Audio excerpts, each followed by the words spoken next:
Doing a little Where Are They Now with some past episodes of topics that we have talked about. Maybe celebrity topics might be a little bit of a stretch, but if you remember the old Where Are They Now show, it was recapping past celebrities and sort of updating you as to what they were doing now. And that's what we're doing on the show this week. We've already talked about in the last segment that employee retention tax credit that we talked about extensively back on our May the 28th show. Folks, this one, you got to be real careful of it. We've had a number of small business owners talk to us in the office about this one, and we could not have been any clearer. If your business was not impacted by COVID, if you saw your bottom line continue to increase, you really don't want to go down the path of the employee retention credit, because the point of the credit is that your business was impacted. It's going to be hard to argue to the old IRS that your business was impacted if, in fact, your revenue for that year was more than what it was the prior year. Be very careful. There's some aggressive marketing happening out there that is encouraging people to file these returns. I can tell you right now, when the rubber hits the road, it is you, the owner of that small business, the taxpayer, that is responsible for the return that was filed, not the company that encouraged you to file it. And the reality is that by the time the IRS catches up with you, I'll bet you $1 that that company ain't going to be around anymore. So watch out for that one.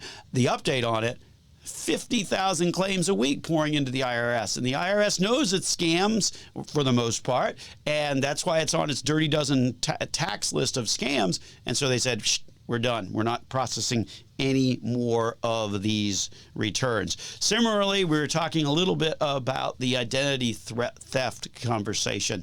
Our episode on May the 21st, we were joined by Ron Cervantes of C Solutions, an IT provider for small businesses, and we talked a lot about things that you need to do. It's important to be educated. It's important to change those passwords.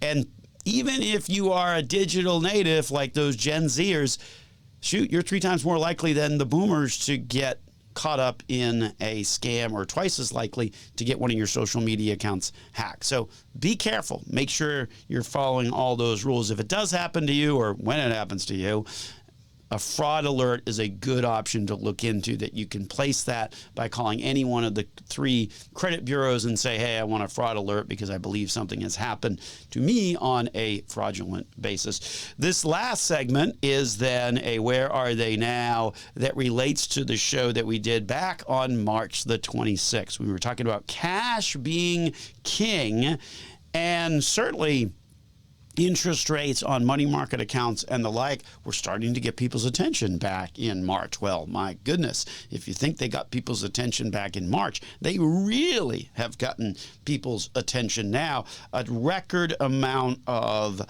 CD money market money, $5.6 trillion that is sitting in there, because people have become very enamored with, finally, after 15 odd years, I'm making a little bit of interest on my savings. And I guess that underscores the risk or the problem with the approach, right? I mean, don't we all know that over time, money market rates, cash rates, I mean, historically, they haven't been a very strong provider of investment returns. One of the weakest provider, if you will, typically losing to inflation and the steady climb of inflation. And so when we think about overall asset allocation, and we think about how weak the historical returns have been on cash, let's not forget that, right? Historical returns on cash, 2-3%. When you think about historical returns on a balanced portfolio, that's 8-9%. I mean, so 2-3%, I mean, that's like a quarter of what the performance would be over time for a balanced and diversified portfolio. So understand that this cash is great, and I'm making 5%, and that's fantastic. That's not a solution for the long term. That maybe is a solution for the season that is 2023. But the question to really be asking now is, what happens next? Because when we think about where we were in March, the Fed was still on that path to raising interest rates, right? Well, The Fed now clearly has said that they are pausing. They might do one more interest rate, but by their own projection. So here's the important piece of information here. By the Fed's own projection, they expect interest rates to be 1% lower, the full 1% lower, by the end of next year, 2024. So great, your money market's paying 5% now, but by the end of next year, it's going to be 4%, based on what the Federal Reserve itself is projecting. So what does that look like? What does that mean in terms of investment? Well, if you look at the kind of the other prior cycles, the reality is that that concept of don't fighting the Fed works both ways, particularly when the Fed is cutting interest rates.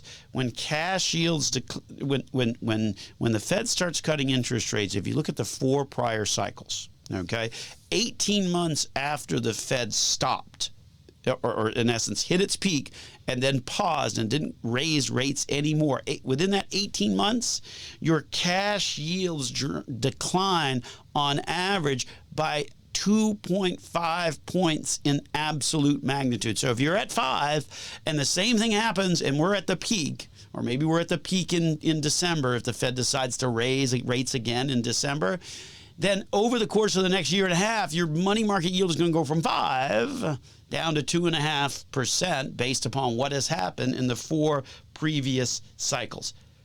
That's not very good, is it? I mean, that's not going to work. You're right back down to barely staying ahead of inflation. Meanwhile, if you take a look at the markets, 1 year after the Federal Reserve hit its peak, looking at the 4 prior cycles, average return, a little over 16%. So understand what cash is, understand the season that we are in, and yes, it's good to be making 5% on a money market account. By the way, that's no different than where it was back in the late 90s. But be careful, because that's not an answer to your investment allocation. That's not a solution to achieving long-term results, to achieving long-term returns, because if the trend follows itself, your money market rate of 5 is going to be like 2.5 in a year and a half. Meanwhile, the market, based on what has happened in the prior 4 cycles of when interest rates peak and then the Federal Reserve starts to back off, the average return on the market over 16%. That's kind of where we are, folks, if we think about where the Federal Reserve is and where we are at this inflection point. So keep that in mind.